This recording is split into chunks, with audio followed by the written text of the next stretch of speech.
A lot of this isn't going to make sense to you, and I'm sorry about that. I'm just going to start at the beginning, with the house.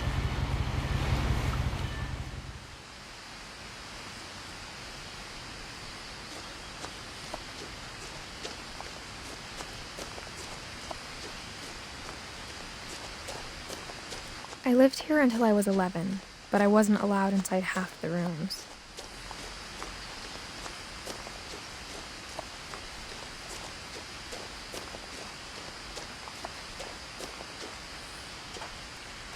Inside the mailbox were bills from 7 years ago, marked urgent, open immediately. I hadn't been back since my brother Lewis's funeral.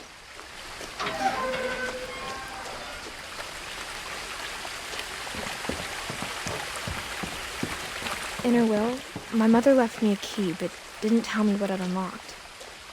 Maybe she thought I'd know, or she thought that the mystery would be enough to bring me back.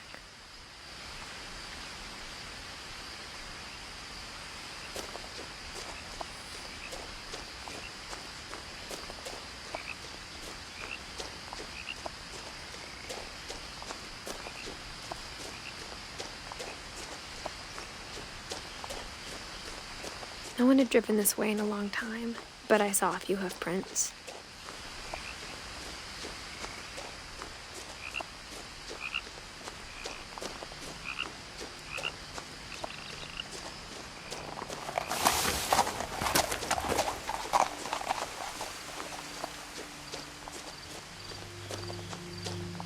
The truth is, even after I inherited the house, I never thought I'd come back to it.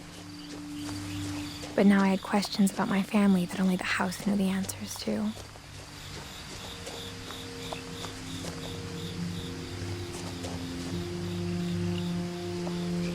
The house was exactly like I remembered it, the way I'd been dreaming about it.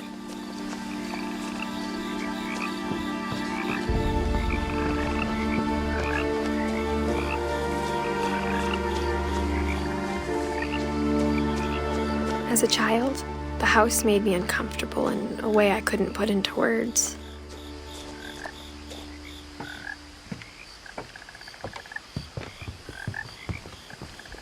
I asked Edie once about the dragon in the pond. She said it had killed her husband. I was 6. It seemed like an odd joke to me even then.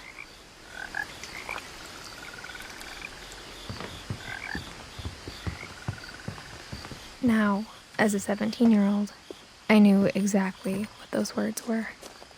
I was afraid of the house.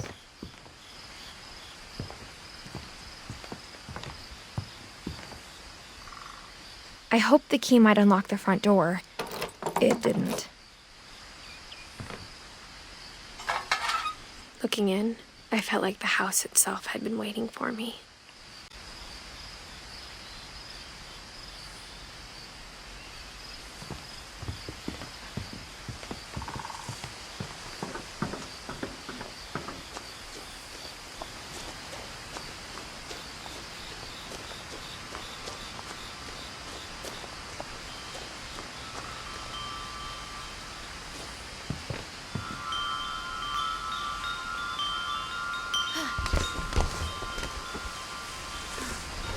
Crawling through the doggy door used to be a lot easier when I was 11.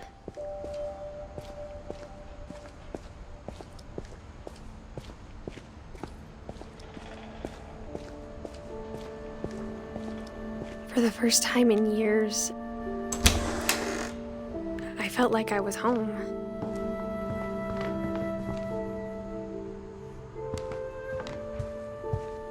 The table was still a wreck from the night we left.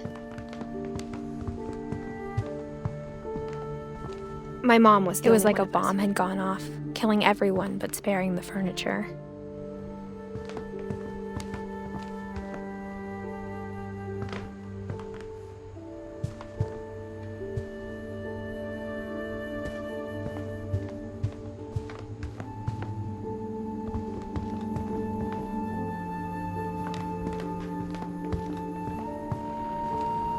Nothing in the house looked abnormal. There was just too much of it, like a smile with too many teeth. Edie told me once that every finch who ever lived is buried somewhere in the library.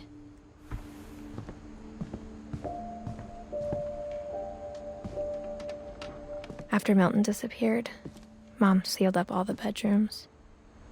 Then Edie retaliated and drilled peepholes.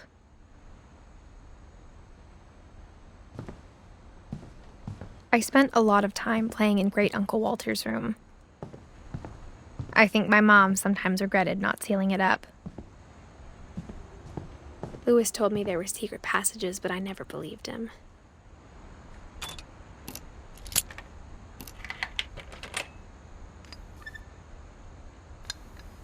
Turns out, my mom was really good at keeping secrets. Now it was time to find out what my mom had been afraid of.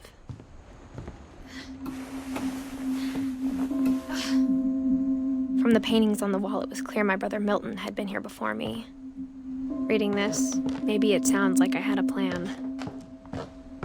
But I had no idea what was behind that door.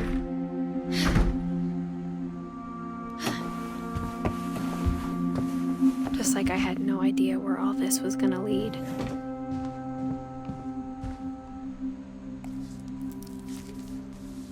December 13th, 1947. Dear Diary, I'll be gone soon, but I wanted to tell somebody about what's gonna happen. It started when Mom sent me to bed without dinner. I woke up and I was starving, so I looked around for something to eat. The gerbil food was dry, but I didn't mind it.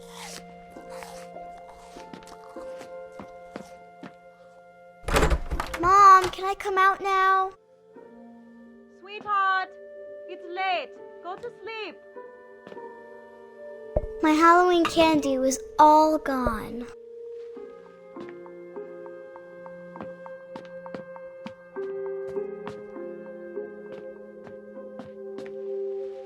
I thought about eating Christopher, but I held back.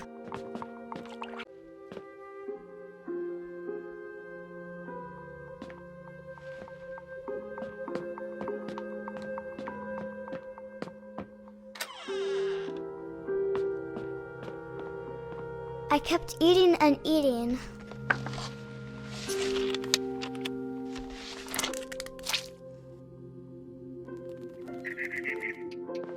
I ate a lot of things that night.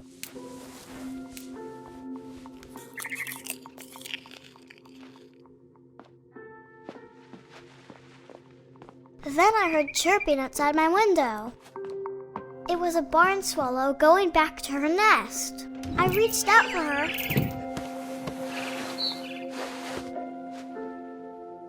And suddenly, I was a cat.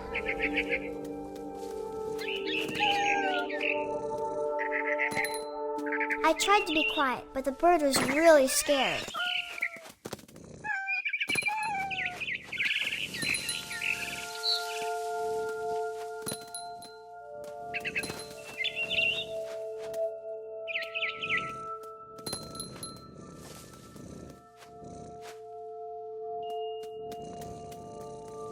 Mom and Dad didn't even look at me.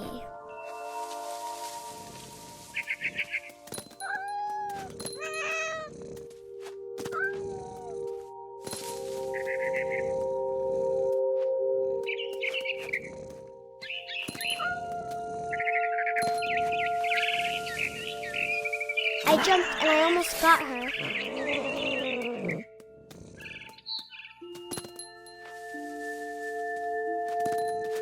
I could tell she was getting really tired.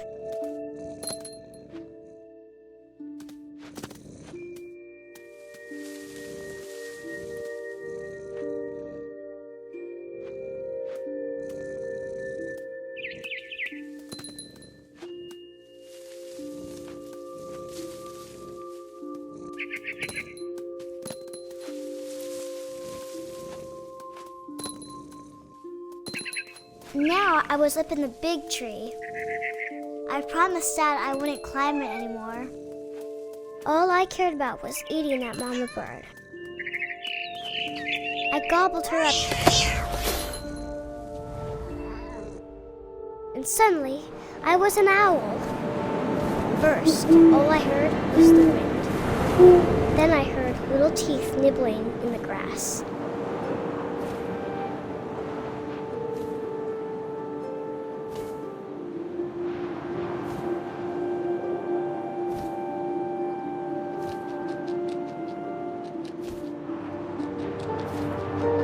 Rabbits.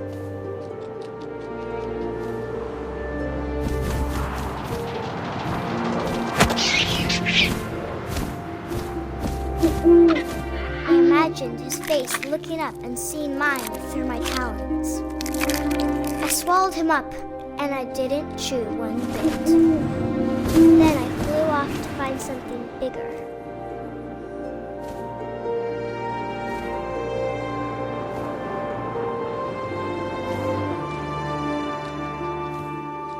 A mama rabbit.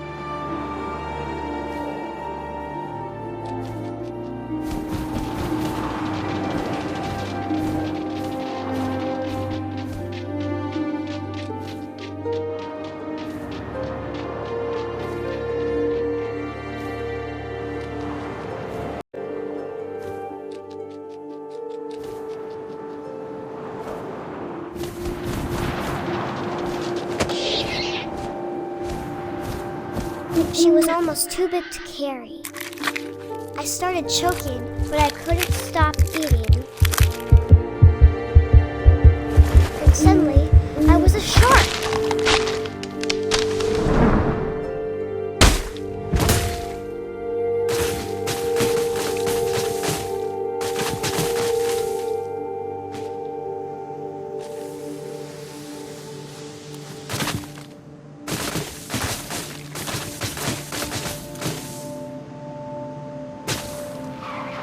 I rolled off a cliff and into the ocean.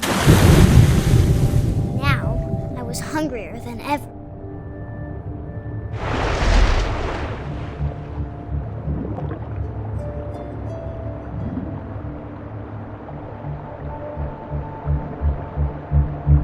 I wanted fat, juicy seals. I tore off her flipper, and it tasted really good.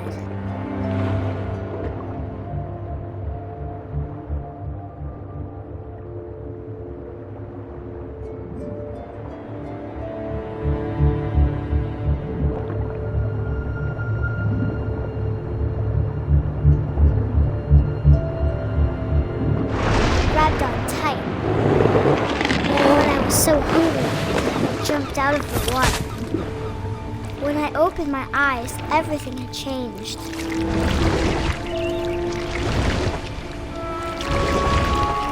Now I was a monster, and I smelled people everywhere.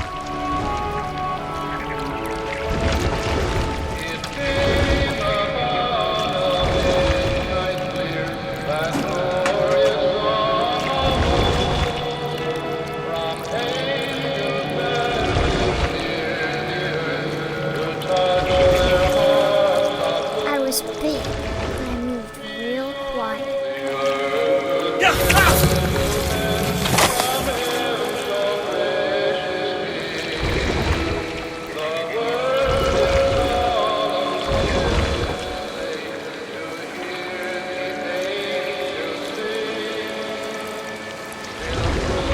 I wanted to stop, but also I didn't.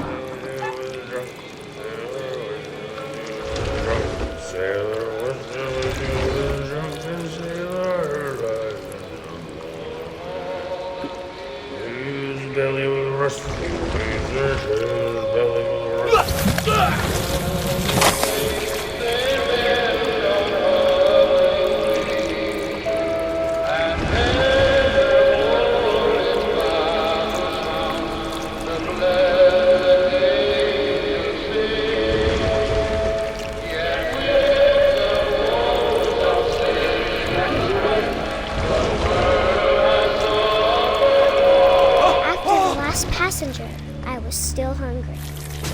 across the water, I smelled something new. Something I had to have, so I swam towards it.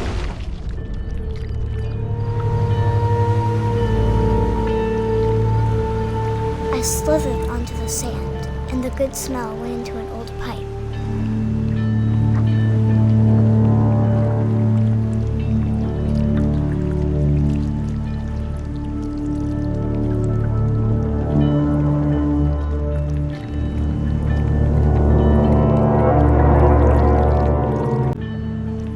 I got closer and closer.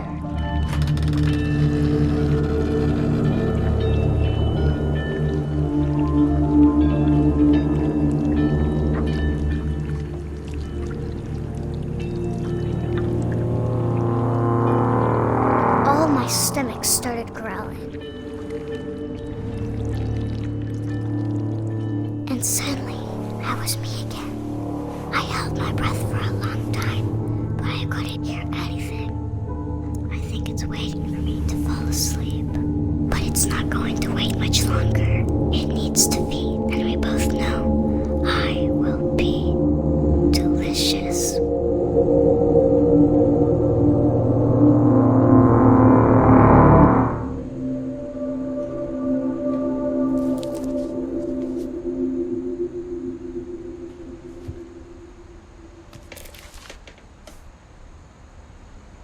I'm not sure if I believed all of that, but I'm sure Edie would have.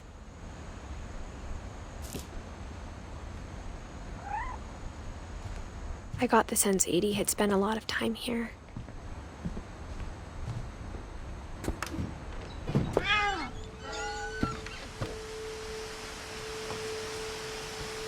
This will be obvious later, but my mom never told me any of these stories. Edie would have, but Mom didn't like bringing up the past. Though, when we adopted a stray kitten, she was the one who named it Molly.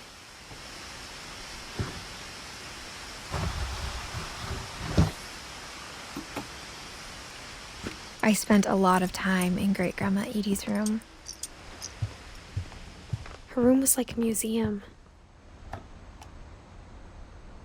For 500 years, the finches have been famous throughout Norway for their fortune and misfortune.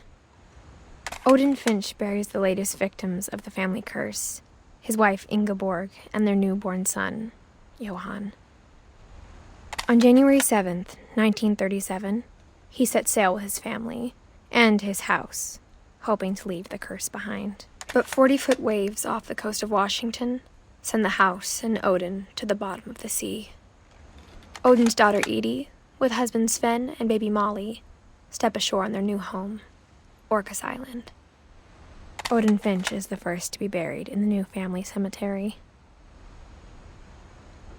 His daughter Edie is already dreaming of a new Finch house.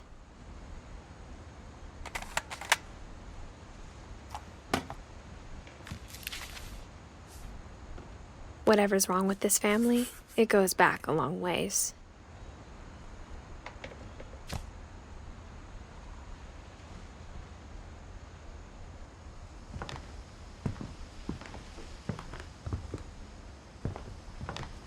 Edie knit me a new pair of gloves every year, just in time. Louis died a week before we left, but Edie had already started to memorialize him.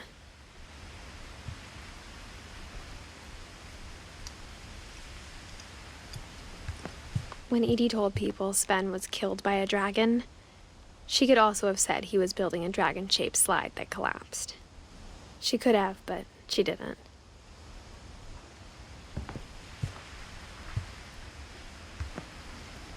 Edie gave a big interview about a mole man living under the Finch house. My mom was furious. I hadn't thought of myself as Edith Jr. for a long, long time. Oh, for a few weeks, she was a celebrity.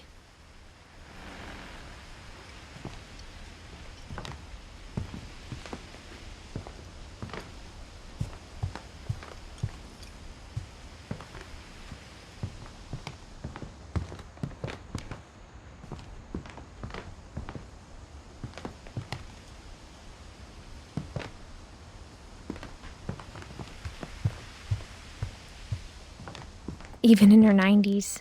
Sometimes Edie seemed a lot younger than my mother.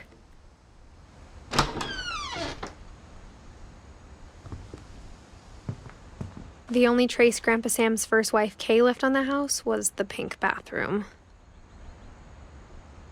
It was a pretty big trace.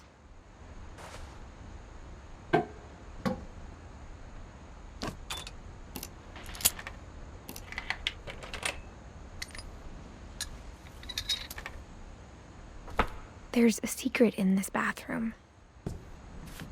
It's in the last place you would look. It isn't in the cupboard. It's hidden in this book.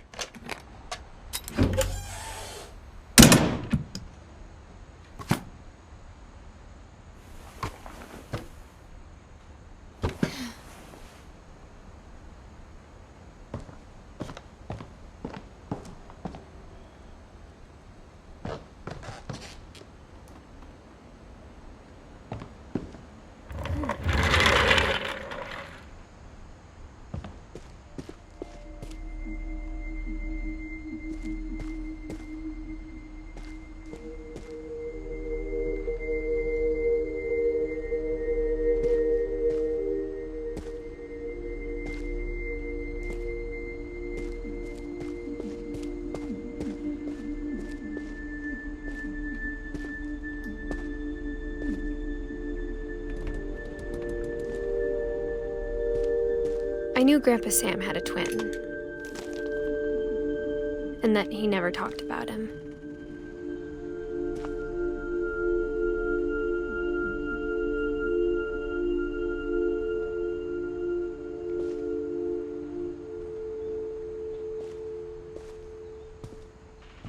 I guess my grandpa didn't like history any more than my mom did.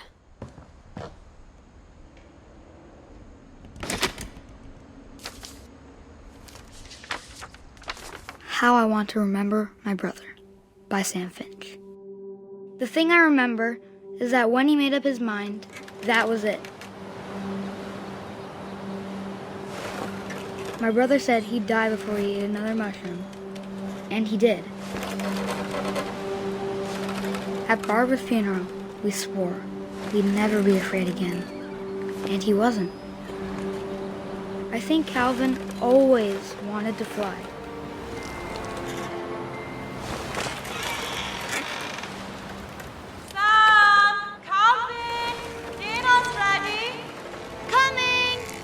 But that day, he finally made up his mind to do it.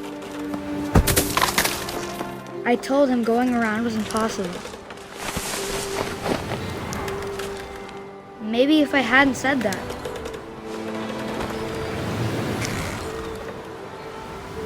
Calvin, I'm not gonna tell you again. Maybe if the wind hadn't picked up. Then maybe he'd still be here. But I doubt it.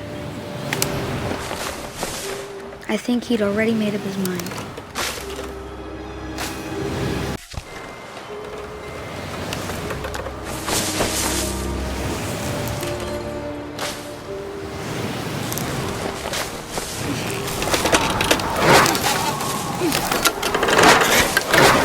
The day he made up his mind to fly.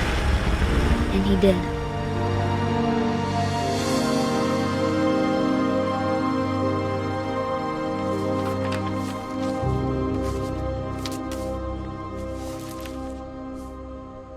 Calvin's story felt strangely familiar. When I was younger, I remember trying to do the exact same thing.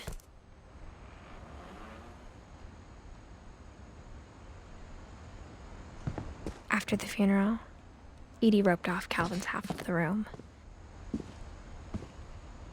Mom said Grandpa Sam enlisted at 18 and never set foot in the room again.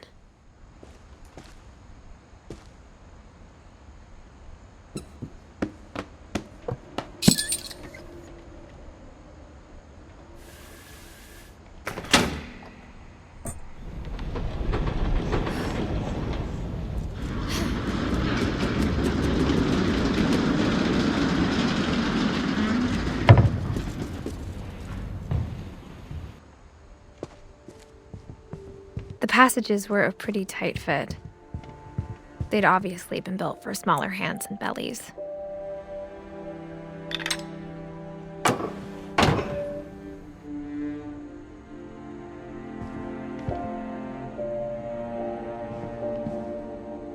Whenever people ask me about my family, the first thing they always want to know about is Barbara.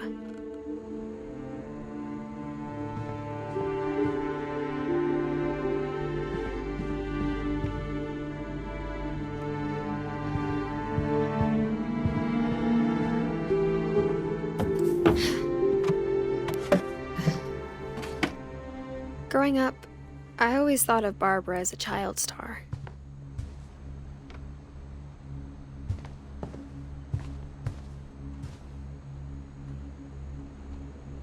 I never thought about how hard it must have been for her afterwards.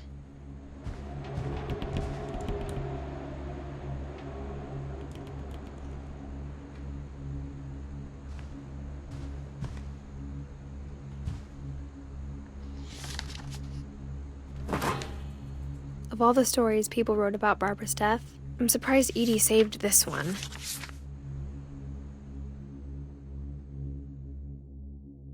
Old Jack here with another ghastly tale inspired by America's most unfortunate family. I'm calling it The Surprise Ending of Barbara Finch. As a child star, Barbara was famous for her scream. Now at 16, she was all washed up. A has-been.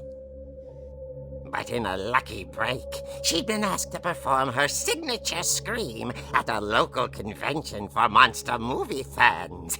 It was just the boost her career needed. Unfortunately, her scream hadn't aged well. Getting better. I think you just need the right motivation. Her biggest fan and current boyfriend, Rick, was about to demonstrate when...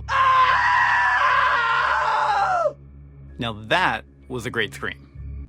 So Barbara got stuck babysitting her youngest brother, Walter. Her convention comeback was cancelled. Okay, I'm hearing frustration, but I'm not hearing terror. What if I tried... A gang of hoodlums in Halloween masks have been terrorizing Orcas Island tonight. Police are urging residents to... That came from the basement. You're right! Also, I loved your delivery on that. Why is your basement door locked? Because my dad likes making puzzles and secret passages. There's a key hidden in the music box. The secret is to keep winding and winding until finally the key pops out. Thanks, babe. I'll be back in a sec. 20 minutes later, Rick hadn't returned. So Barbara went to look for him, right on cue. She reached for the music box. And as she wound the key, she listened for Rick, but the house was silent.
Barb, relax. I was just trying to scare you to help you find your scream. Well, I'm not scared, Rick. I'm furious. Then act furious. All I'm getting from you now is that you're hurt and confused and She threw him out, but she kept a little something to remember him by. Barb, have you seen my other crutch? And she was still holding it when she fell asleep watching the Late Late Picture Show. Hours later... Barbara! Walter, what's going on up there? Ah! Okay, I'm coming up, but if this is a trick, you're dead, Walter.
At the door, she heard whispering.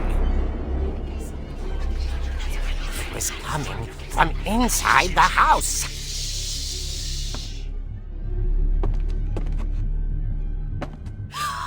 Oh dear.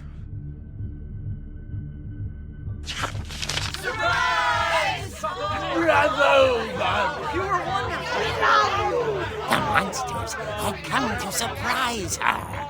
For Barbara, it was a dream come true. Then she saw what kind of monsters they were, and she realized what was about to happen. She was going to be famous. And with her final breath, Barbara Finch gave the performance of her life.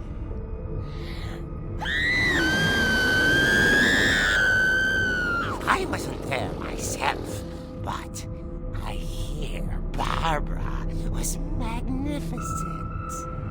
Poor girl. She had a taste for stardom. But unfortunately, so did her fans. Of course, the police blamed it all on poor Rick, who disappeared the same night.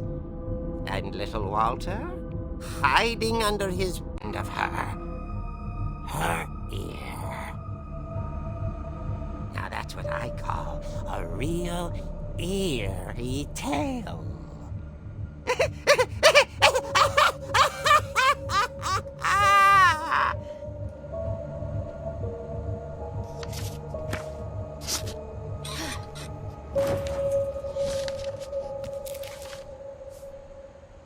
Edie told me all Barbara wanted was to be remembered, as absurd as that comic was. Maybe what Edie saw was a happy ending.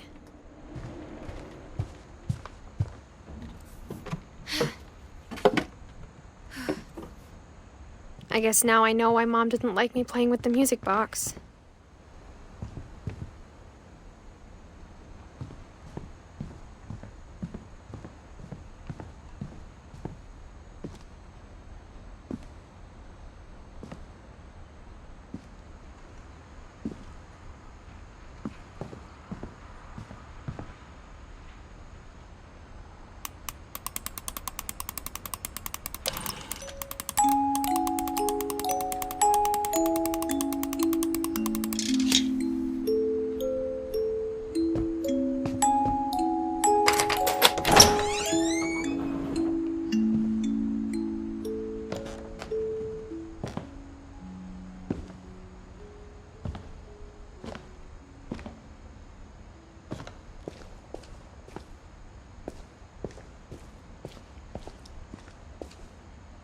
Mom said the basement was off limits, unless I wanted another tetanus shot. I saw Edie sneak down to the basement once, carrying packages. I thought maybe she was hiding presents.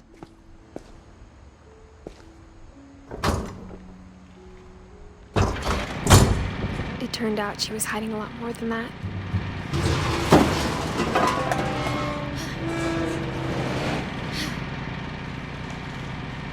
I remember asking Mom once about where Walter had gone. She said after Barbara died, he got as far away as he could. If there's a pattern in all these stories, I think it's that none of us has gotten very far.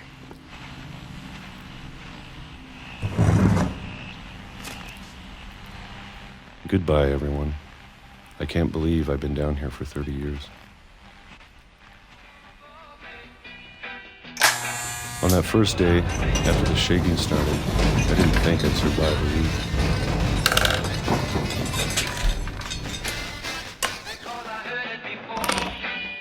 But after a few days, I settled into a routine. That's what kept me sane. Having a schedule, living for today. I always expected to be dead tomorrow. But if you wait long enough, you get used to anything.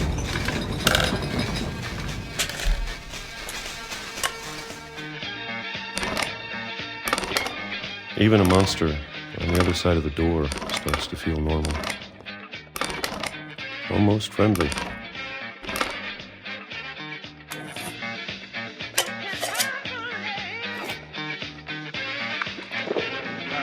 And then one day, everything just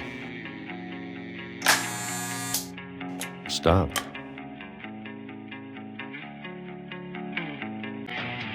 Maybe you got tired of waiting.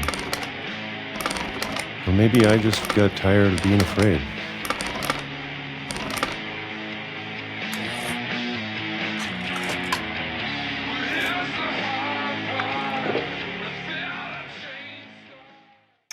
It's been a week now, the longest in 30 years. I'm done waiting. I have to leave while I still can.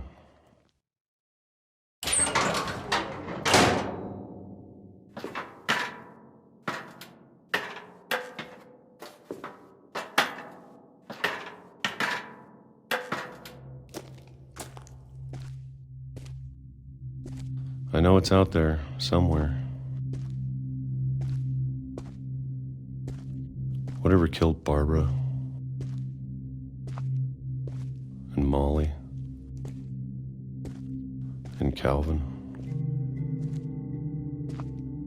Maybe this is all a mistake.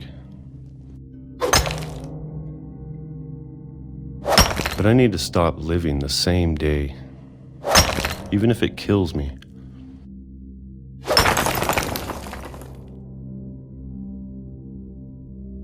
Whatever's out there, I want you to know I'm ready for it. I'm going to appreciate all of it, especially the food. I don't mind if I only have a year left, or a month, or a single week. I'd be happy with one new day. I can already imagine the sun on my face.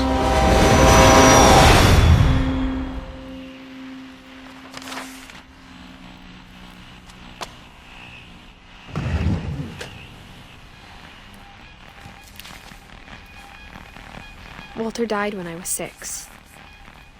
I can't believe my mom never told me he was down here.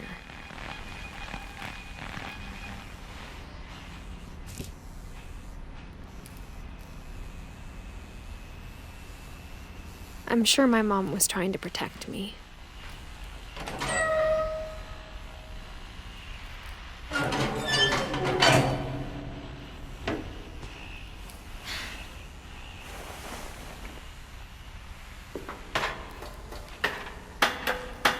Maybe she was afraid I'd end up like Walter. But if she never told me about an uncle under the house, I can only imagine what else she was hiding.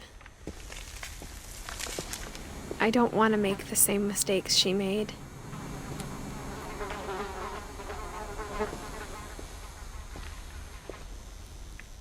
Trying to bury something that's still alive.